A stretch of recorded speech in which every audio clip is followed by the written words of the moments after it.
Yeah, experience uh, and confidence. I think that these two things kind of played a big role together today, and he proved that in the crucial moment of the first set, where I kind of felt that I had a chance to come back into the set, which was that last 40 game, where I had a chance to break him back.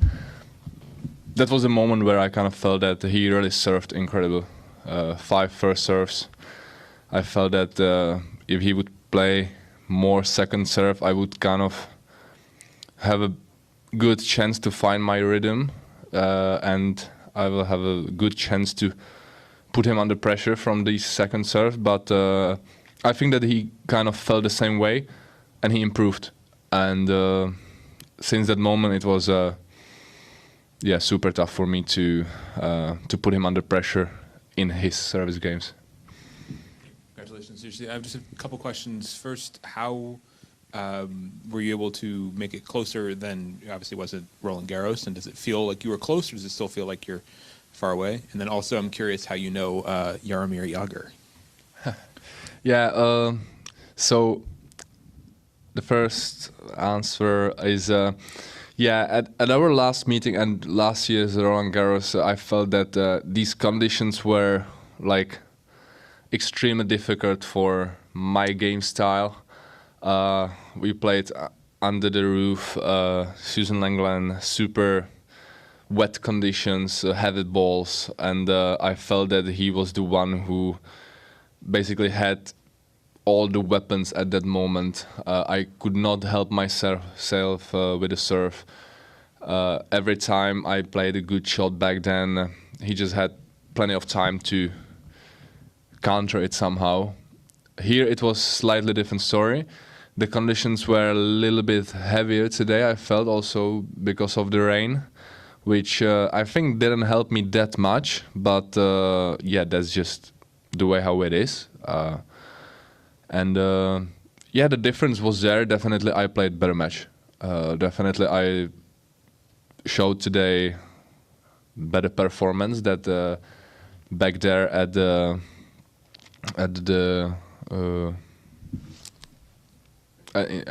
in Paris, sorry.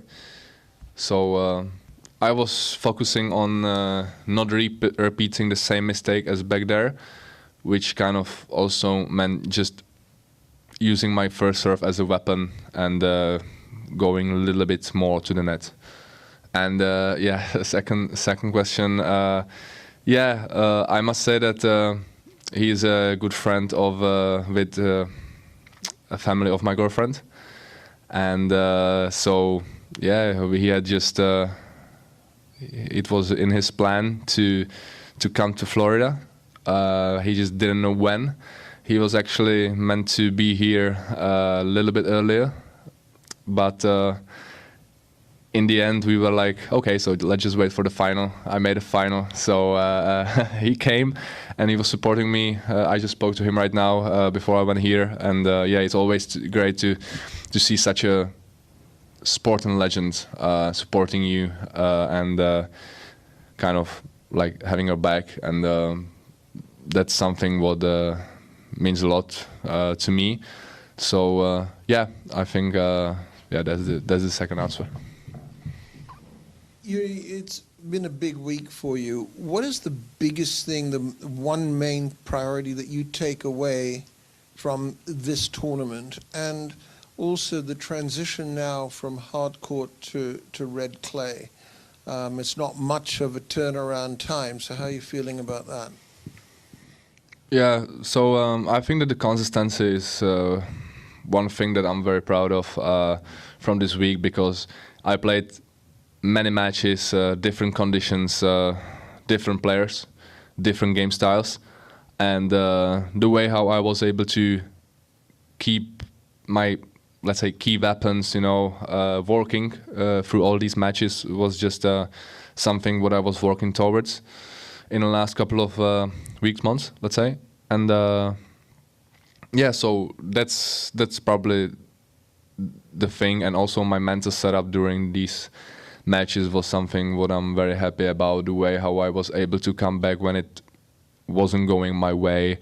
The match against Taylor, that was something what I'm very happy about, because I felt that I was a better player also in the second set a little bit, but then he kind of came back. He was the one who was dominating in the rallies. He won the tiebreak, and the way how I came back in the third set was just a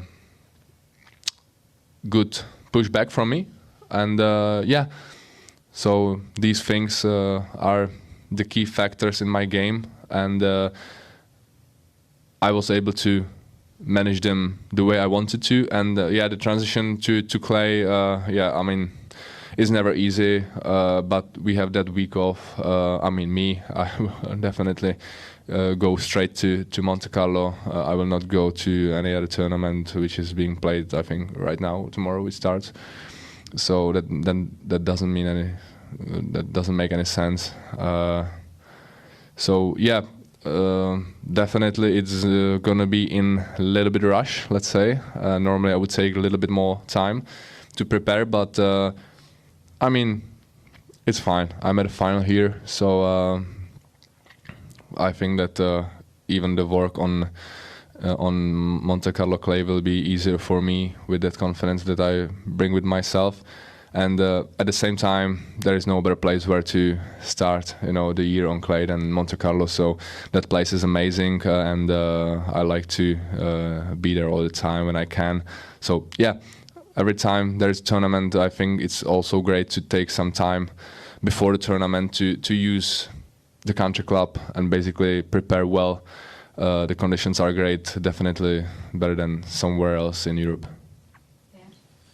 Hey Yuji, a great tournament. Obviously, pretty lengthy rain delay after the first set. How were you able to kind of recuperate? Mentally, tactically, did you have time to kind of, chat with your team, or how did you kind of reset? Because it looked like you played a pretty good level in the second set, especially for the first 8-9 games after the delay. So yeah, I think that we all kind of expected that the rain is gonna come. We saw it yesterday. We saw the forecast, and I think that we were not that happy about it. But at the same time, the way how we started this tournament, we finished it in the same kind of meaning. So yeah, it's never easy to continue the play, because there is something what you are going through at the moment. But at this moment, I think it helped me a little bit, because I felt that Yannick had that momentum. He was a better player in the first set, that's for sure. I mean, also in the second set, but I felt the way that he's pushing me more and more, and he's feeling that he has the chance to win also the first game of the second set. So in that moment, I think that it kind of helped me to reflect on what was happening during the match. And definitely very important first game, how I held the serve. That was a crucial beginning for me of the second set. That kind of gave me a chance to make the set competitive.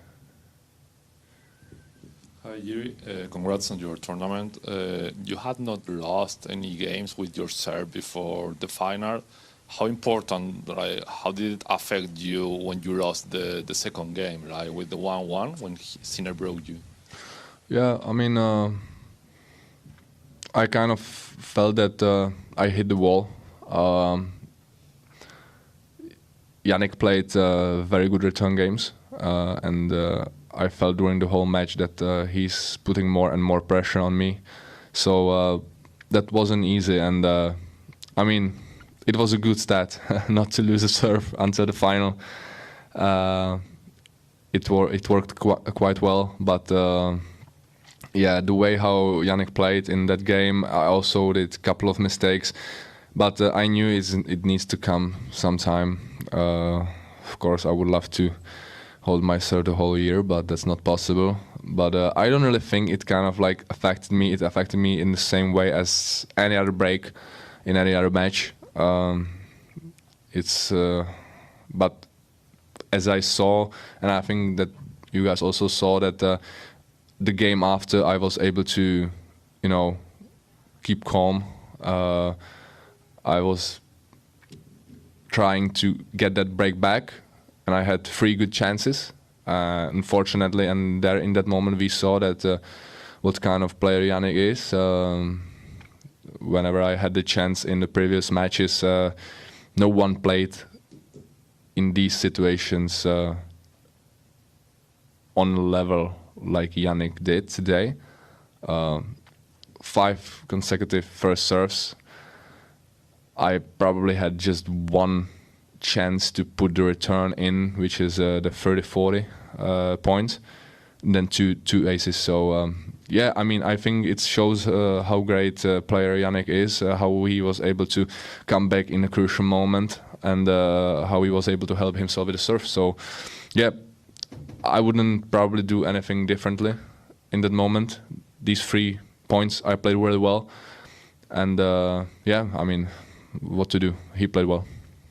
Last question, Ben. As Yannick's win today continues this long streak there's been in the ATP, where when both Alcaraz and Sinner play at a tournament, one of them has wound up winning the tournament. It goes all the way back almost 2 years now to Madrid 2024. So I'm wondering, for you as one of the other guys who's hoping to stop that streak, like, how close do you think the field is to disrupting the 2 of them being the 2 kings of the tour, essentially, and what will it take for someone to break through and for the field to stop both of them at once? I mean, it's not the first time in tennis when we can see this happening. I think we saw this happening many times before with the players with the different names. But I think that I think it's great, actually. I think it's very good for the sport, and I think it's also very good for us, because us, I mean the rest of the tour, because it shows us the limits, and it shows us that we really need to improve our game and basically everything around to be able to kind of, like, beat them not just once, but to beat them on the biggest stages and to beat them more than once, And I think it's great, and I think that these matches like today against these guys are showing, for example, me, like, that there is still big room for improvement. And I played, in my opinion, very good tournament here. I was very satisfied with my game, but today I again saw that there is still somewhere to go, and that I will really need to keep improving more and more if I want to be able to beat these guys into the final, in the final stages of these big events like Masters and Grand Slams, for example. So yeah, that's it. Thank you. Thank you.